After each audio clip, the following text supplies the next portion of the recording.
अद्भुत सृष्टा के अद्भुत रहस्य। लिंकन की प्रथम धर्मपत्नी फैशनेबल थी, गृह व्यवस्था, कविता तथा चित्रकला की शौकीन थी और कैनेडी की भी। दोनों लिबरल पार्टी के सदस्य थे। लिंकन 1861 ईस्वी में प्रेसिडेंट बने और कैनेडी 1961 ईस्वी में। लिंकन के प्राणों की सर्वाधिक चिंता कैनेडी नामक समकालीन व्यक्ति को रहती थी और कैनेडी के सुरक्षार्थ उनका निजी सचिव लिंकन सर्वाधिक सतर्क रहता था। शुक्रवार के ही दिन दोनों गोली से मारे गए व लिंकन की मृत्यु के बाद उनका पद संभाला दक्षिणी उपराष्ट्रपति जॉनसन ने और कैनेडी की मृत्यु के बाद इस जिम्मेदारी को संभालने वाले का नाम भी जॉनसन ही था। वे दक्षिण से आए उपराष्ट्रपति भी थे। क्या यह अद्भुत साम्य मात्र संयोग है या इसके पीछे कोई सूक्ष्म आत्मिक विधान निहित है? क्या यह अद्भुत साम्य मात्र संयोग है या इसके पीछे कोई सूक्ष्म आत्मिक विधान निहित है?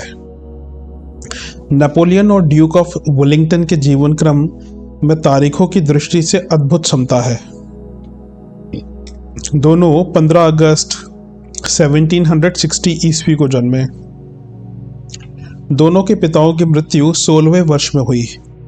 ड्यूक को जिस दिन जनरल का पद मिला उसी दिन नेपोलियन की नियुक्ति लेफ्टिनेंट पद पर हुई। आश्चर्य है कि वे दोनों मरे भी एक ही दिन। हिटलर और नेपोलियन के जीवन में भी तिथियों संबंधी ऐसी ही समता है। वर्षों की दृष्टि से 129 वर्ष का अंतर जरूर है, पर उनके क्रियाकलापों में कितनी ही घटनाएं पुनरावृत्ति जैसी हैं। नेपोलियन 20 अप्रैल 1760 ईस्वी को जन्मा और हिटलर 29 अप्रैल 1879 ईस्वी को।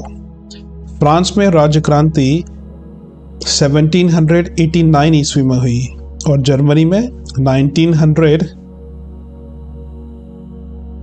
ईस्वी को। नेपोलियन ने 1804 ईस्वी में सत्ता हथियाई और हिटलर ने 1933 ईस्वी में।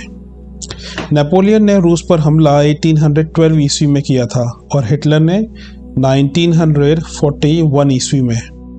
वियना संधि 1815 ईस्वी में हुई और जर्मन संधि 1944 ईस्वी में। ये ऐसे संयोग हैं जिनके आधार पर हिटलर को नेपोलियन का दूसरा संस्करण कहा जा सकता है।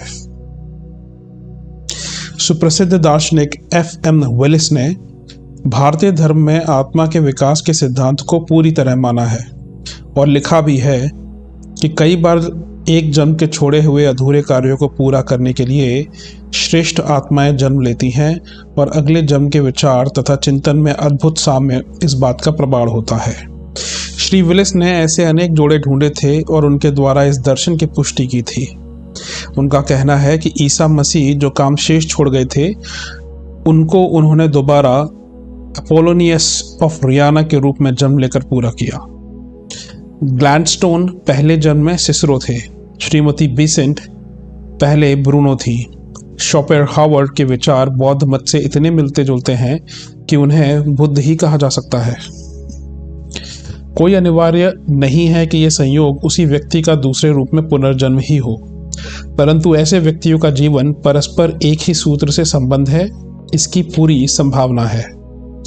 ये घटनाएं जीवन की विचित्र रहस्यमयता को प्रतिपादित करती हैं और यह भी बताती हैं कि मनुष्य का अस्तित्व शरीर तक ही सीमित नहीं है, वरन उसकी मूल सत्ता शरीर से बहुत सूक्ष्म और स्थूल नियमों से परे है।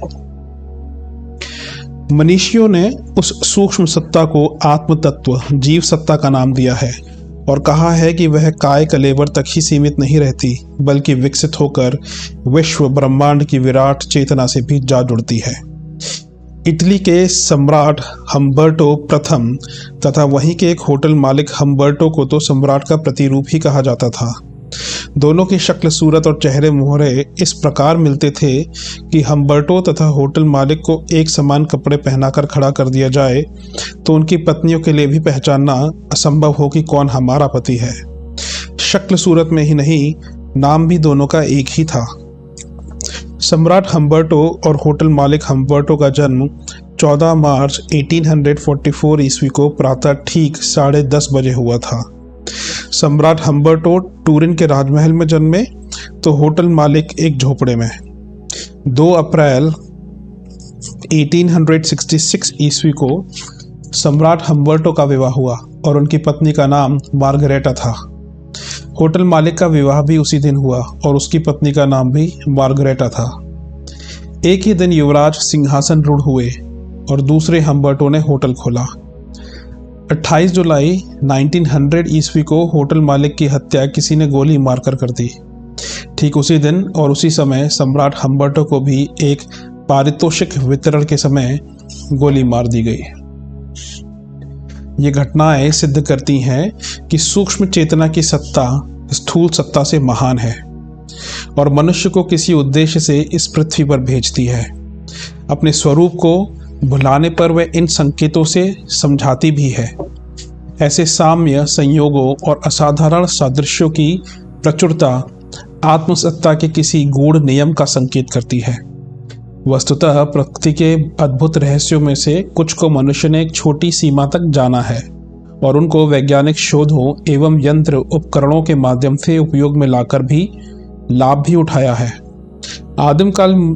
आदिमकालीन मनुष्य का ज्ञान स्वल्प था, अन्य जीव जंतुओं की जानकारी कम थी, इसलिए उसे वे लाभ नहीं मिल पाए जो आज का अन्वेषक मनुष्य प्राप्त करके सुविधा साधन उपलब्ध कर रहा है।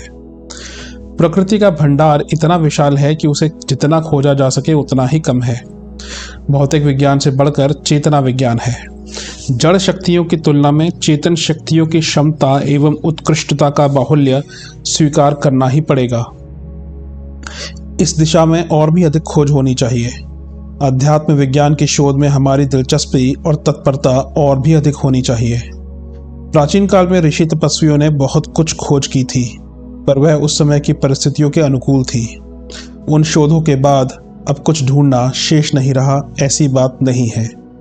फिर प्राचीन काल की उपलब्धियां भी तो लुप्त हो गई हैं। ऐसी दशा में हमें उस दिशा में आत्मविज्ञान की शोधों में नए सिरे से तत्पर होना चाहिए। धन्यवाद।